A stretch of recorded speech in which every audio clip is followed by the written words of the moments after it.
तो last video में हम लोगों ने देखा था अपने एल्केन्स के एक बेसिक इंट्रोडक्शन पार्ट को और मेनली हम लोगों ने बात की थी अपने हैलोजिनेशन ऑफ एल्केन्स के बारे में। तो आज हम लोग यहाँ पे उसी सीरीज को आगे बढ़ाते हुए बात करेंगे अपने हाइब्रिडाइजेशन इन एल्केन्स के बारे में और एट लास्ट में हम लोग कवर करेंगे अपने यूजेज ऑफ पैराफिन्स को और उसके बाद जो हमारा यहाँ पे चैप्टर 1 है वो यहाँ पे कंप्लीट हो जाएगा। अब देखो यहाँ पे एक चीज़ बहुत ध्यान से सुनना, जो हमारा हाइब्रिडाइजेशन है ये अपने आप में एक बहुत बड़ा कॉन्सेप्ट है। तो इसको हम लोग यहाँ पे काफ़ी डिटेल में देखेंगे। हम लोग यहाँ पे स्पेशली देखेंगे कि हाइब्रिडाइजेशन आखिर आया क्यों, आखिर इसकी ज़रूरत ही क्यों पड़ी, और मेनली जो हमारे सिलेबस में दे रखा है sp3 हाइब्रिडाइजेशन इन एल्केन्स, तो उसके बारे में भी काफ़ी डिटेल में बात करेंगे। तो यहाँ पे देखो, अगर आज तक आप लोगों ने हाइब्रिडाइजेशन का नाम भी नहीं सुना है या फिर इसके बारे में कुछ भी नहीं पता है, तो आज आप लोग को बस ये वीडियो बिल्कुल कॉन्सेंट्रेट होकर देखनी है। हाइब्रिडाइजेशन से रिलेटेड आपके जितने भी डाउट्स हैं वो यहाँ पे आज की वीडियो में क्लियर हो जाएंगे। तो आप लोग कॉपी और पेन लेके बैठ जाइए और हम लोग अपना आज का वीडियो स्टार्ट करते हैं। अब देखो, हाइब्रिडाइजेशन को समझने के लिए हमें पहले समझना होगा अपने SPDF इलेक्ट्रॉनिक कॉन्फ़िगरेशन को। अब देखो, ये सारी जो चीज़ें हैं ये आप लोग को नोट्स में नहीं मिलने वाली, तो आप लोग अगर लिखना है तो खुद से नोट डाउन करो या फिर जैसे भी समझना हो। मैं इसको नोट्स में नहीं प्रोवाइड करने वाला यार, इतना तो आप लोग करो यार। आप लोग तो बिल्कुल मतलब लिखना पढ़ना चाहते ही नहीं हो, बस नोट्स मिल जाए, तो खुद से भी थोड़ा बहुत तो लिखा करो। तो यहाँ पे देखो, सबसे पहले अगर हम लोग बात करें अपने इलेक्ट्रॉनिक कॉन्फ़िगरेशन की, तो हम लोगों ने अभी तक जो है KLMN इलेक्ट्रॉनिक कॉन्फ़िगरेशन को तो काफ़ी देखा हुआ है, ठीक है। और बेसिकली हम लोगों ने अपने बेसिक्स वाले पार्ट में इसके बारे में बात भी की थी। लेकिन यहाँ पे एक इलेक्ट्रॉनिक कॉन्फ़िगरेशन हमारा और होता है, जो कि होता है हमारे यहाँ पे SPDF। अब देखो, SPDF बेसिकली होते क्या है, जैसे ये जो KLMN है ये हमारी क्या होती है, हमारी शेल्स होती हैं, हम लोगों ने देखा था। तो ये जो SPDF है ना, ये इसी सेल्स के क्या होते हैं, सब सेल्स होते हैं, ठीक है। देखो, अभी ज़्यादा डिटेल में हमें नहीं जानना है इसके बारे में, हमें उतना ही जानना है जितना हमारे हाइब्रिडाइजेशन में यूज होने वाला है। तो सिंपली आप लोग समझ गए कि एक हमारा SPDF इलेक्ट्रॉनिक कॉन्फ़िगरेशन भी होता है। अब यहाँ पे ध्यान से सुनना, ये जो हमारे SPDF होते हैं तो इनके अंदर हम लोग अब जो है मैक्सिमम नंबर ऑफ इलेक्ट्रॉन्स की बात करें, तो जैसे हमारा KLMN में हम लोगों ने देखा था कि K के अंदर 2 होते हैं और L के अंदर कितना होता है, 8 होता है, और M के अंदर मैक्सिमम में 3 इलेक्ट्रॉन्स और N के अंदर 32, 2 8 18 32 याद होगा आप लोग को। तो उसी तरीके से SPDF में क्या होता है, देखो S के अंदर जो मैक्सिमम इलेक्ट्रॉन्स हो सकते हैं वो हो सकते हैं यहाँ पे 2, ठीक है। और अगर P की बात करें तो इसके अंदर हमारे मैक्सिमम इलेक्ट्रॉन्स हो सकते हैं 6, और D की बात करें तो हमारे मैक्सिमम इसके अंदर 10 इलेक्ट्रॉन्स आ सकते हैं। देखो, मैक्सिमम की बात हो रही है, मिनिमम यहाँ पे कितने भी हो सकते हैं, पर मैक्सिमम यहाँ पे 6, मैक्सिमम यहाँ पे 10, और F के अंदर यहाँ पे मैक्सिमम जो है 14 इलेक्ट्रॉन हो सकते हैं। अब देखो, यहाँ पे इसके इलेक्ट्रॉनिक कॉन्फ़िगरेशन के लिए, जैसे मान लो अगर हमारा कोई भी एटम है, जैसे कार्बन है, अगर मान लो कार्बन है, क्योंकि हमें तो मेनली कार्बन के बारे में बात करनी है, तो कार्बन का अगर हम लोग KLMN से इलेक्ट्रॉनिक कॉन्फ़िगरेशन करते हैं तो हमारा क्या होता है, 2 6 है ना, बहुत ही सिंपल है। लेकिन यहाँ पे अगर हम लोग बात करें, सॉरी यहाँ पे 2 4 होता है यार, ठीक है 2 4, क्योंकि कार्बन का इलेक्ट्रॉनिक नंबर कितना होता है, एटॉमिक नंबर 6 होता है। तो यहाँ पे अगर हम लोग जो है अपने SPDF की बात करें तो इसका थोड़ा सा देखो अलग सिस्टम होता है। इसके लिए यहाँ पे हमारा एक रूल होता है अबाउस प्रिंसिपल। देखो, अगर आप लोगों को थोड़ी बहुत चीज़ें नहीं भी समझ में आ रही हैं तो ज़्यादा परेशान मत हो। देखो, ये हमारे सिलेबस का काम नहीं है, इसको हम लोग सिर्फ समझ रहे हैं ताकि हम लोग को जो है हाइब्रिडाइजेशन समझ में आ जाए कि आखिर हाइब्रिडाइजेशन आया कहाँ से। तो यहाँ पे देखो, अब बॉस प्रिंसिपल ने क्या किया कि हमारे जो है जो भी हमारे SOP है, ठीक है, तो इसको यहाँ पे कुछ इस सीरीज में अरेंज कर दिया, ठीक है। जैसे हमारा 1s हो गया, 2s 2p हो गया, 3s 3p 3d और 4s 4p 4d 4f, इस तरीके से अरेंज कर दिया। और उसके बाद यहाँ पे क्या हुआ कि हम लोगों ने जो है एक एरो का ऐसे साइन किया, ठीक है, इस तरीके से हम लोगों ने एरो बनाया। अब यहाँ पे अबाउस प्रिंसिपल के अकॉर्डिंग क्या बोला गया कि इसको आप लोग जो है एक सीरीज में अरेंज कीजिए। किस तरीके से, एरो देखो, एरो जिधर से जा रहा है, यानी एरो देखो यहाँ पे अगर बात करें तो यहाँ पे एरो किधर जा रहा है, 1s की तरफ, तो सबसे पहले हम लोग लिखेंगे 1s। अब देखो, चूंकि s के अंदर मैक्सिमम कितने इलेक्ट्रॉन हो सकते हैं, 2, तो हम लोगों ने क्या कर दिया, 1s2 कर दिया। अब उसके बाद हम लोग बात करें तो दूसरा हम लोग कैसे करेंगे, अब देखो दूसरी बार एरो किधर से जा रहा है, 2 से, 2s से, तो हम लोगों ने क्या किया, 2s लिखा, और s के अंदर मैक्सिमम कितने इलेक्ट्रॉन हो सकते हैं, 2, तो 2s2 लिख दिया।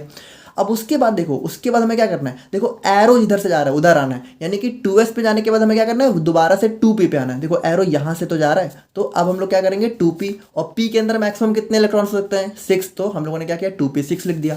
और उसके बाद यहाँ पे देखो कैसे आना है, 2p से हमें आना है 3s पे, ठीक है। तो उसके बाद हम लोग 3s पे गए, और 3s से फिर कहाँ जाना है, 3p पे, क्योंकि तब देखो एरो इधर से जा रहा है तो 3p पे गए तो 3p लिख दिया। और उसके बाद फिर 3p से 4s, तो 4s, और उसके बाद 4s से कहाँ जाना है, 3d, तो 3d, और 3d से देखो कहाँ, 4p, तो 4p, और उसके बाद 5s, और इसी तरीके से देखो जैसा भी हमारा कंपाउंड है उस हिसाब से हम लोग जो है नेमिंग कर सकते हैं। अब एक चीज़ यहाँ पे ध्यान रखना है, ये जो हमारा अबाउ है ना, ये हमारे किसी साइंटिस्ट का नाम नहीं है, ठीक है, इस चीज़ को बहुत ही ध्यान रखना है। ये हमारा बस एक अबाव प्रिंसिपल है, बेसिकली हमारा एक जर्मन वर्ड है यहाँ पे किसी साइंटिस्ट का नेम नहीं है।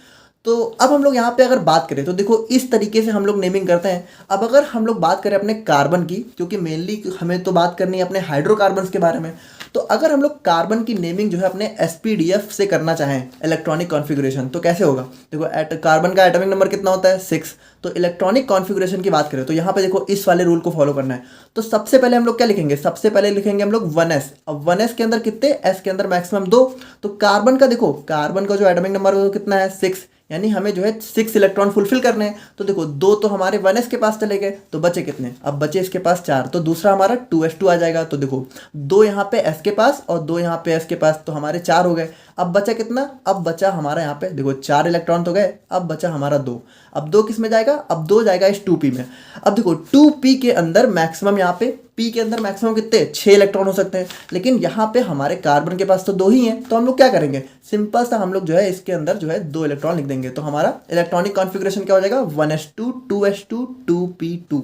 देखो समझ रहे हो ना, बहुत ईजी है, सिंपल। क्या देखो इस वाले रूल को फॉलो करना है, इलेक्ट्रॉन्स को फुलफिल करना है। एस के अंदर 2 गए और एस के अंदर 2 गए, इन दोनों के अंदर 2 चले गए, तो 4 हो गया। और हमारा कितना बचा? 2। तो 2 हमारा इस 2p के अंदर चला गया। अब देखो कार्बन का तो चलो हमारा ये हो गया। अब अगर हम लोग बात करें अपने हाइड्रोजन की, क्योंकि हाइड्रोजन के बारे में भी हमें बात करनी है, तो हाइड्रोजन का एटॉमिक नंबर कितना होता है? 1। तो अगर हम लोग हाइड्रोजन की इलेक्ट्रॉनिक कॉन्फ़िगरेशन एसपीडीएफ से करें तो कितना होगा? देखो इसके अंदर तो सिर्फ एक ही इलेक्ट्रॉन है, तो इसका इलेक्ट्रॉनिक कॉन्फ़िगरेशन सिंपल सा हो जाएगा 1s, और s के अंदर भी कितना? 1। देखो s के अंदर मैक्सिमम 2 हो सकते हैं, लेकिन हाइड्रोजन के पास तो एक ही है, तो हमारा 1s1 ये हो जाएगा हमारे हाइड्रोजन का, और 1s2 2s2 2p2 ये हो जाएगा हमारे जो है कार्बन का इलेक्ट्रॉनिक कॉन्फ़िगरेशन। अब देखो एक छोटा सा कॉन्सेप्ट यहाँ पे और आ जाता है हमारा, कि जो हमारा s ऑर्बिटल होता है, देखो यहाँ पे जो हमारा एसपीडीएफ है ना, इसको हम लोग बोलते हैं ऑर्बिटल्स, ठीक है। तो जो हमारा एस ऑर्बिटल होता है, तो इसके लिए हम लोग यहाँ पे देखो मैक्सिमम एस में कितने इलेक्ट्रॉन हो सकते हैं? 2।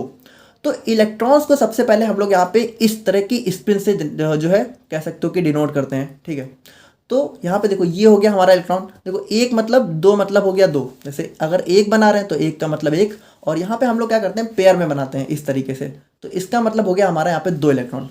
तो जो हमारा एस ऑर्बिटल होता है, तो इसके लिए हम लोग यहाँ पे एक सिंगल सा बॉक्स बना देते हैं, और उसके अंदर क्या करते हैं? अपने जो भी इलेक्ट्रॉन्स हैं उनको यहाँ पे इस तरीके से फुलफिल कर देते हैं। तो एस के अंदर मैक्सिमम 2 आ सकते हैं, तो हम लोगों ने 2 बना दिया। अब अगर हम लोग पी की बात करें, तो पी के अंदर मैक्सिमम कितने इलेक्ट्रॉन्स हो सकते हैं? 6। तो 6 के लिए हम लोग क्या करेंगे? 3 बॉक्स बना देंगे, और यहाँ पे जो अपने इलेक्ट्रॉन्स को इस तरीके से फुलफिल कर देंगे। और डी के अंदर मैक्सिमम कितने हो सकते हैं? देखो डी के अंदर मैक्सिमम 10 इलेक्ट्रॉन हो सकते हैं, तो यहाँ पे हमारे बॉक्स कितने बनेंगे? 5। और एफ के अंदर यहाँ पे मैक्सिमम 14, तो इसके यहाँ पे बॉक्स कितने बनेंगे? 7। तो 7 के अंदर इस देखो यहाँ पे अगर मान लो बाय चांस अभी भी आप लोगों को ये सारी चीज़ें नहीं समझ में आ रही, तो बिल्कुल परेशान मत हो। देखो ये सारी चीज़ें बस हम लोग थोड़ा सा समझ रहे हैं। मेनली हम लोग को क्या समझना है? मेनली हम लोग को ये समझना है कि जो कार्बन का इलेक्ट्रॉनिक कॉन्फ़िगरेशन है वो कितना होता है? 1s2 2s2 2p2, इतना समझ गए ना। और हाइड्रोजन का कितना होता है? 1s1, बस सिंपल।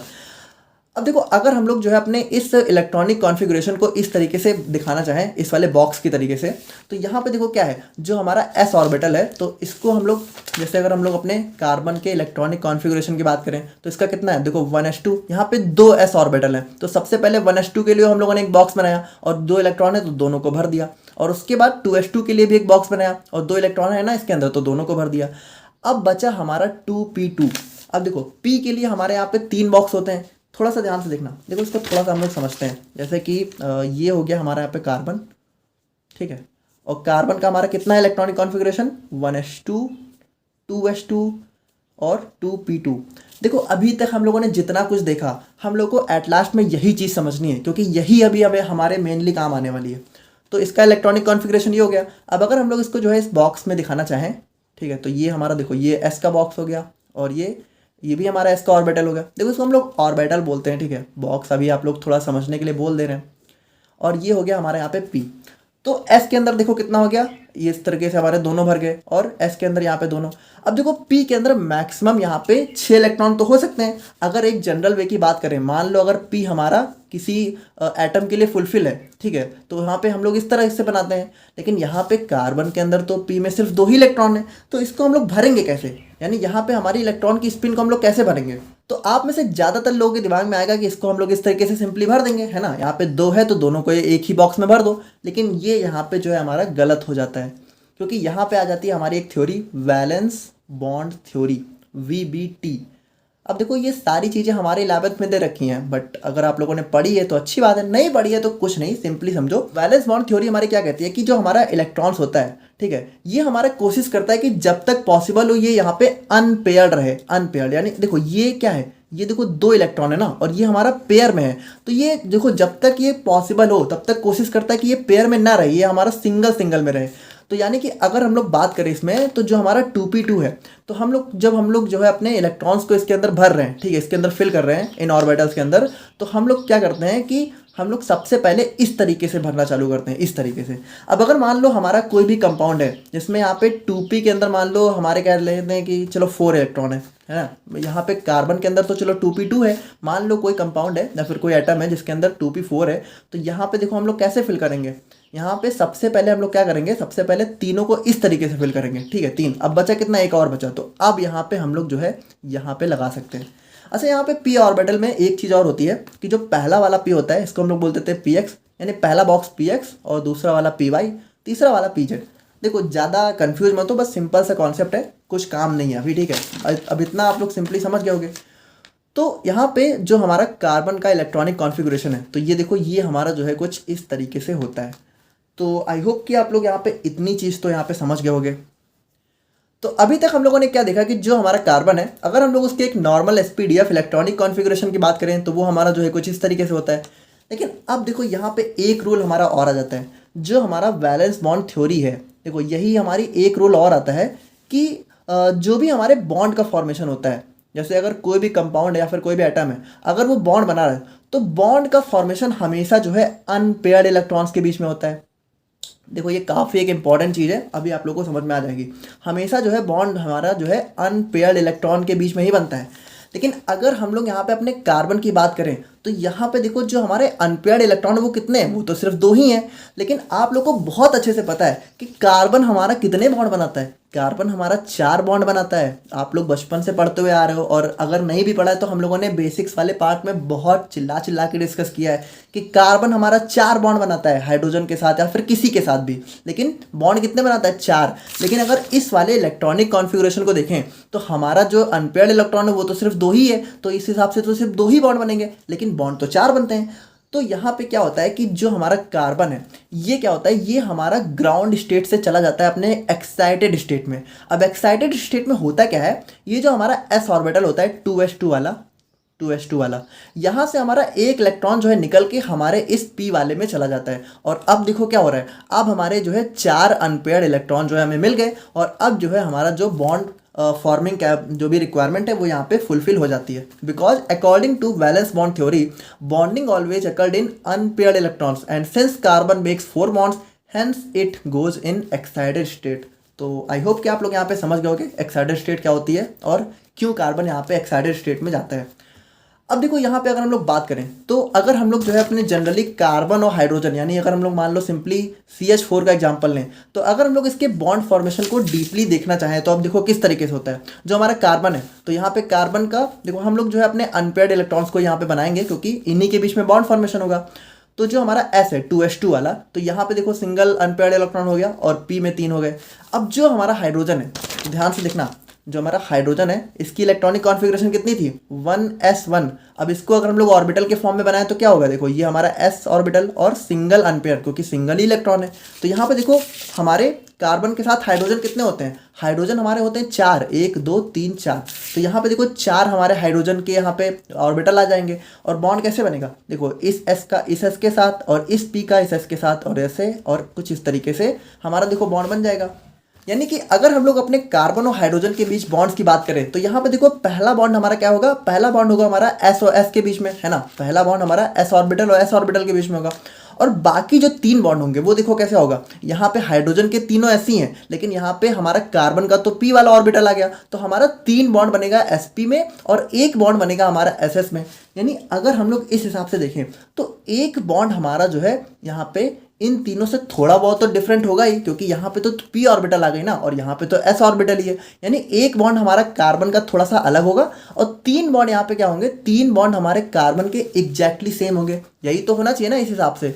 लेकिन यहाँ पे ट्विस्ट कहाँ आया, हम लोगों ने क्या देखा कि एक्सपेरिमेंट, बहुत सारे एक्सपेरिमेंट वगैरह किए गए और ये देखा गया कि जो हमारा मेथेन होता है, अगर हम लोग स्पेशली मेथेन की बात करें, तो जो हमारे कार्बन के चारों बॉन्ड होते हैं हाइड्रोजन के साथ, वो चारों के चारों यहाँ पे बिल्कुल सेम होते हैं। यानी कि but all the bonds of carbon are identical with each other in every aspect like energy, angle, shape, size.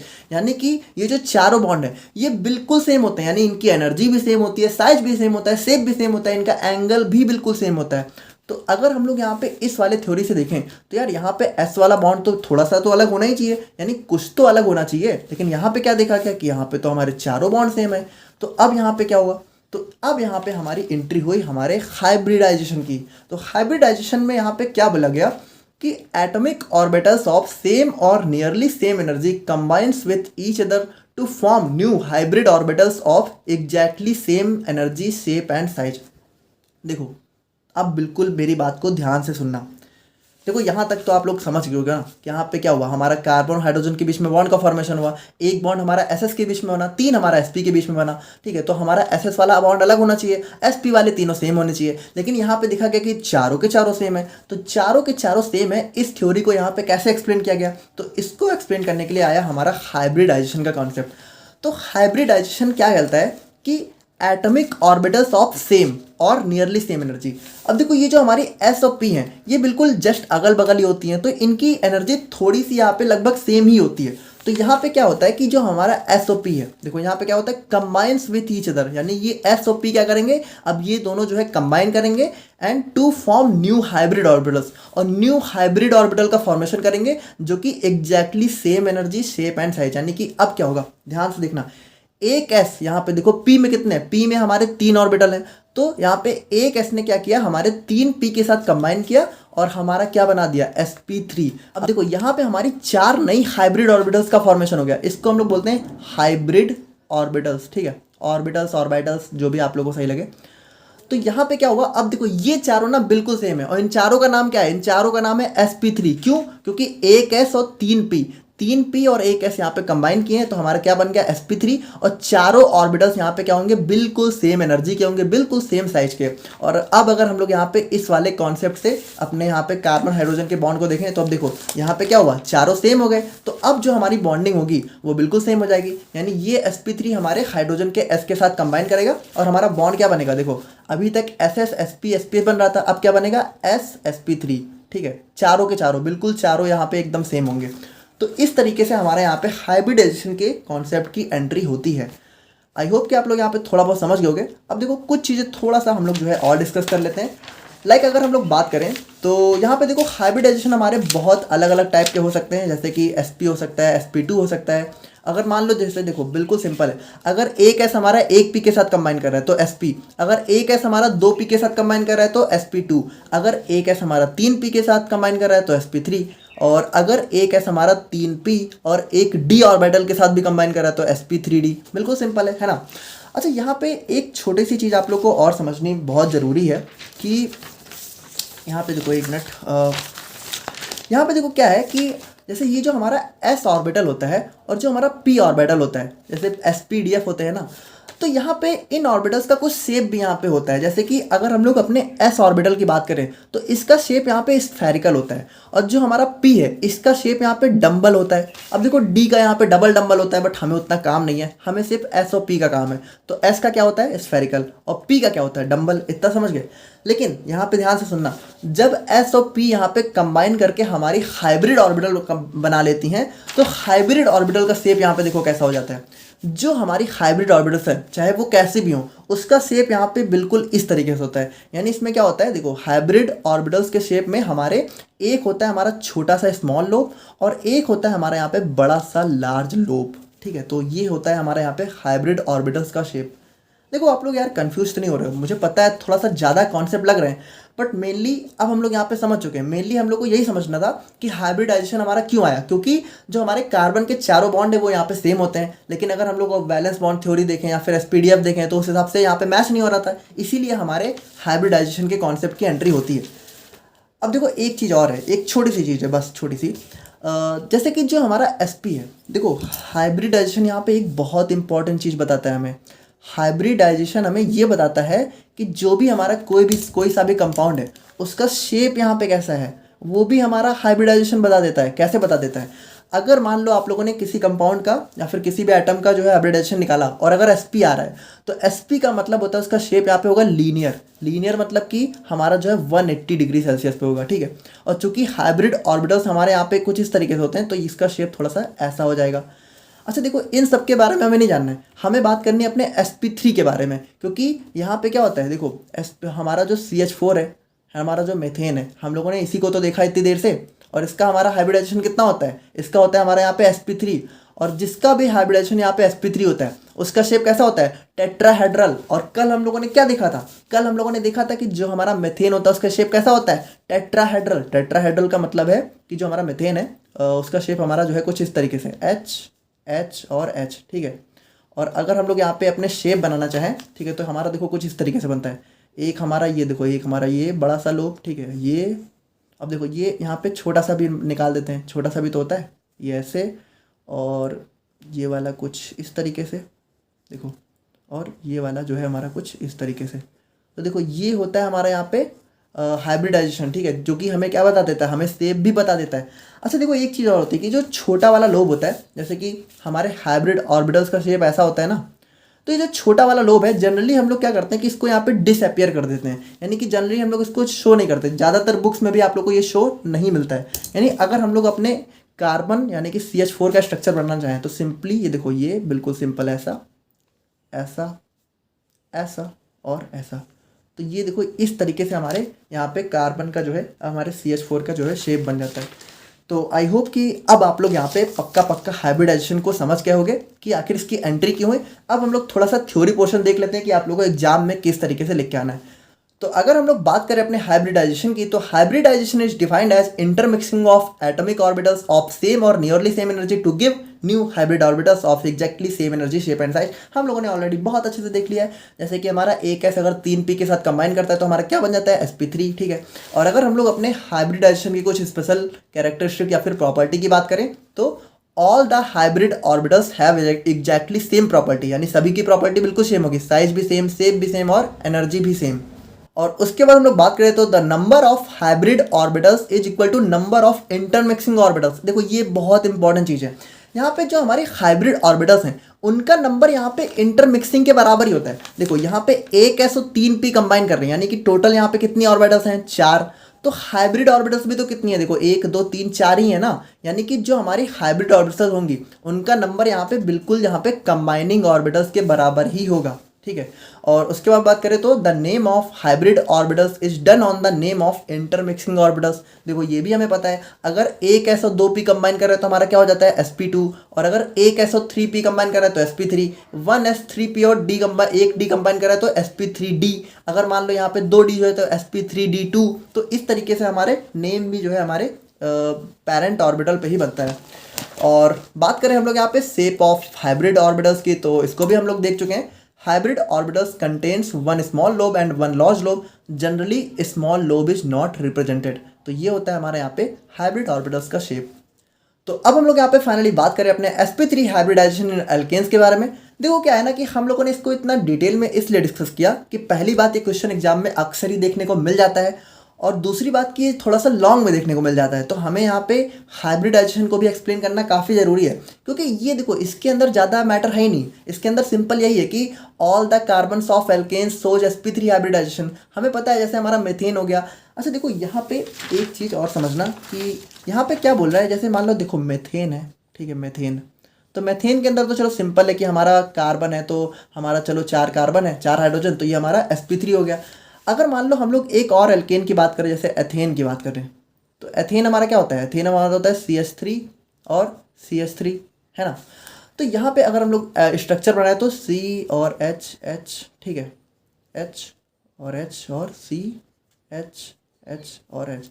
यहाँ पे देखो क्या बोल रहा है कि all the carbons of alkanes shows sp3 hybridisation. देखो ये जो हाइब्रिडाइजेशन होती है ये पर कार्बन पे देखी जाती है, पूरे कंपाउंड पे नहीं देखी जाती है, इस चीज़ को ध्यान रखना। जैसे अगर हम लोग बात करें एथेन की, तो हम लोग हर एक यानी एथेन के दोनों कार्बन का अलग अलग हाइब्रिडाइजेशन निकालते हैं, ऐसा नहीं करते कि पूरे का निकाल देते हैं। देखो पूरे का यहाँ पे निकलेगा ही नहीं, हम लोग अलग अलग बताएंगे, और अलग अलग निकालोगे तो इसका भी sp3 आएगा और इसका भी यहाँ पे sp3 ही आएगा। और उसके बाद हम लोग बात करें तो in sp3 hybridization 1s orbital combines with 3p orbitals to form 4 equivalent sp3 hybrid orbitals। तो ये चीज़ भी हमें पता है कि एक s हमारा 3p के साथ कंबाइन करता है तभी तो sp3 बनता है। यहाँ पे देखो एक चीज़ बहुत इंपॉर्टेंट है कि each sp3 hybrid orbital shows 25% s orbital character and 75% p orbital character. देखो यार ये बहुत ही लॉजिकल है कि जैसे एक s है और p कितना है, 3 है, तो अगर हम लोग यहाँ पे इसको 100% जज करें तो s हमारा कितना है, देखो s हमारा 1 है, p 3 है, तो p हमारा 75% हो जाएगा ना, सिंपल है, और s हमारा कितना 25 हो जाएगा, और दोनों को कंबाइन कर ले तो 100%, सिंपल है। और एग्जाम्पल की बात करें तो sp3 hybridisation of carbon in alkanes, तो यही चीज़ तो हम लोगों ने काफ़ी डिटेल में डिस्कस करी है कि ग्राउंड स्टेट में हमारा देखो इलेक्ट्रॉनिक कॉन्फ़िगरेशन कुछ इस तरीके से होता है, और एक्साइटेड स्टेट में क्या होता है हमारा कुछ इस तरीके से हो जाता है, और हाइब्रिडाइज स्टेट में क्या होता है हमारा जो है ये दोनों ये s और ये p कंबाइन करके हमारे sp3 बना लेते हैं, और s तो हमारा होता ही है। और उसके बाद हम लोग बात करें तो द कार्बन्स ऑफ एल्केन्स सोच टेट्राहेड्रल अरेंजमेंट। यहाँ पे देखो ये चीज़ तो हम लोगों ने ऑलरेडी बहुत अच्छे से डिस्कस करी है। अच्छा यहाँ पे देखो एक चीज़ हम लोगों ने नहीं देखा था कि जैसे ये हमारा कार्बन है, तो ये देखो ये हो गया हमारा, देखो ये हमारे कार्बन का ही तो स्ट्रक्चर है, लेकिन अगर हम लोग अपने मेथेन को भी अपने हाइड्रोजन को भी दिखाना चाहें तो हाइड्रोजन देखो क्या होता है, हाइड्रोजन होता है 1s1, है ना, यानी इसके अंदर क्या होता है, इसके अंदर s ऑर्बिटल होती है, और s ऑर्बिटल में अभी हम लोगों ने थोड़ी देर पहले ही बात करी कि s ऑर्बिटल का शेप यहाँ पे कैसा होता है, स्फेरिकल। तो जहाँ पे देखो हमारे 4 हाइड्रोजन होते हैं, तो यानी कि 4 स्फेरिकल हम लोग जो है कुछ इस तरीके से लगा देते हैं, तो ये हो जाता है हमारे यहाँ पे मेथेन का जो है जो भी कह सकते हो शेप वगैरह। और उसके बाद हम बात करें the angle between 2 orbitals is 109.5 degree. हम लोगों ने ऑलरेडी बात कर रखी है कि यहाँ पे जो भी एंगल होता है वो कितना होता है 109.5 डिग्री। और देखो ये हमारा एक 3D स्ट्रक्चर होता है, 3 डायमेंशनल स्ट्रक्चर होता है। ये सारी बातें हम लोग जो है अपने प्रीवियस लेक्चर में काफ़ी डिटेल में कर चुके हैं। तो फाइनली अब हम लोग यहाँ पे अपने एक छोटे से कॉन्सेप्ट को और डिस्कस कर लेते हैं, जो कि हमारा यूजेज ऑफ पैराफिन्स। अब देखो नॉर्मली तो ये 2 नंबर में ही क्वेश्चन बनता है, लेकिन कभी कभी क्या होता है ना कि इसी को जो है हमारे किसी लॉन्ग क्वेश्चन के साथ कंबाइन करके, या फिर कभी कभी देखा गया कि ये हमारा 5 या 7 नंबर में भी पूछा गया, तो इसको भी डिस्कस करना काफ़ी ज़रूरी हो जाता है। अब देखो पैराफिन्स क्या है, पैराफिन्स हमारा कुछ नहीं है, paraffins are nothing but simply the alkanes, यानी जो हम पढ़ते हुए आ रहे हैं वही है, एल्केन्स का ही दूसरा नाम होता है पैराफिन्स। देखो इसका नाम पैराफिन्स क्यों होता है, क्योंकि ये हमारा 2 वर्ड से मिलकर बना होता है, पहला होता है पैरम और दूसरा होता है एफिन्स। अब पैरम का मतलब होता है लिटिल और एफिन्स का मतलब होता है यहाँ पे एफिनिटी। तो यहाँ पे क्या होता है कि जो हमारे एल्केन्स होते हैं तो ये यहाँ पे लिटिल एफिनिटी शो करते हैं टूवर्ड्स द रिएक्शन, यानी कि देखो हम लोगों ने काफ़ी डिटेल में बात करी कि रिएक्शन जल्दी नहीं देते हैं इनको, अगर रिएक्शन करवानी है इनकी तो हमें बहुत ज़्यादा हीट देनी पड़ती है, इसीलिए यहाँ पे क्या होता है इनका नाम यहाँ पे पैराफिन्स भी होता है। They are relatively inert towards the chemical reagent. अब देखो अगर हम लोग अपने यूजेज ऑफ पैराफिन्स की बात करें तो मेनली देखो हमारा ये जो है फ्यूल में ज़्यादा यूज होता है, बाकी थोड़ा बहुत यहाँ पे कॉस्मेटिक इंडस्ट्री वगैरह में भी यूज होता है। जैसे अगर हम लोग बात करें तो paraffins are widely used as fuel component for diesel and tractor engines, ठीक है, यानी डीजल और ट्रैक्टर में फ्यूल की तरह यूज होता है। और उसके बाद लिक्विड पैराफिन। अच्छा देखो ये जो पैराफिन है ना, इसका जो लिक्विड फॉर्म है वो ज़्यादा यूज होता है। जैसे कि liquid paraffin is a distilled and refined form of kerosene that can be burned in lamps and other devices. यानी कि जो हमारा लिक्विड पैराफिन होता है वो हमारे कैरोसिन का एक बहुत ही डिस्टिल्ड और रिफाइंड फॉर्म होता है, यानी बहुत प्योर फॉर्म होता है, जो कि हमारे लैम्प्स वगैरह यानी कि जो भी लैम्प्स वगैरह को बर्न होता है उनको यूज करने के लिए, मतलब उनको बर्न करने के लिए, उनको लाइट देने के लिए यूज करते हैं। और उसके बाद बात करें तो it is also used as fuel for jet engines and rockets, यानी जेट इंजन्स और रॉकेट्स में भी इसको फ्यूल की तरह यूज करते हैं। देखो हम बता रहे हैं ना मेनली ये फ्यूल की तरह ज़्यादा यूज होता है। Liquid paraffin is a very highly refined mineral oil that also contains medical properties and commonly use to treat dry skin and constipation. यानी कि देखो ये हमारा ना एक बहुत ही जो भी लिक्विड पैराफिन है वो बहुत ही हाईली रिफाइंड मिनरल ऑयल होता है, जिसके अंदर यहाँ पे बहुत सारी मेडिकल प्रॉपर्टी भी होती है, और इसको हम लोग यहाँ पे ड्राई स्किन और कॉन्स्टिपेशन को ट्रीट करने के लिए भी यूज़ करते हैं। बेसिकली यहाँ पे वाटर के फुलफिलमेंट में काम करता है। देखो कॉन्स्टिपेशन में भी क्या होता है, वाटर लॉस हो जाता है स्टूल से, तो यहाँ पे उसके अंदर वाटर की रीसप्लाई करता है। और liquid paraffin is mainly used as a lubricant in various industries, यानी कि बहुत सारी इंडस्ट्रीज में ये ल्यूब्रिकेंट की तरह भी यूज होता है। और उसके बाद it is also used as fuel for cooking, यानी कुकिंग के लिए हमारा ये भी जो भी हम लोग जैसे रसोई घर में जो भी गैस होती है एलपीजी वगैरह, तो उसमें भी यूज होता है। और it is also used in penicillin production, तो पेनिसिलिन को बनाने के लिए भी यूज करते हैं। It is widely used in cosmetic industries to make creams and petroleum jelly. देखो यहाँ पे जो भी क्रीम्स और पेट्रोलियम जेली स्पेशली होती है उसमें भी यहाँ पे इसका यूज किया जाता है। जैसे जो वैसलीन होती है, वैसलीन पेट्रोलियम जेली होती है, आप लोगों को पता होगा, उसमें भी इसका यूज होता है। And it is also used as ingredients in many agricultural insecticides. Insecticides क्या होता है, इंसेक्टिसाइड्स हमारे ऐसे एजेंट्स होते हैं जो कि इंसेक्ट को मारने का काम करते हैं, यानी उसको किल करने का काम करते हैं। तो हमारा जो भी एग्रीकल्चरल इंसेक्टिसाइड्स होते हैं, यानी कि जो भी हमारे फार्मर्स होते हैं वो खेती करने के लिए कीटनाशकों का छिड़काव करते हैं, तो उसमें भी हमारा जो है हमें लिक्विड पैराफिन या फिर पैराफिन देखने को मिलता है। तो आई होप कि आप लोग को यहाँ पे ये वाला टॉपिक समझ में आ गया होगा, और एल्केन्स का चैप्टर यहाँ पे हमारा खत्म हो जाता है। और नेक्स्ट वीडियो में हम लोग बात करते हैं अपने एल्केन्स के बारे में। Thank you so much.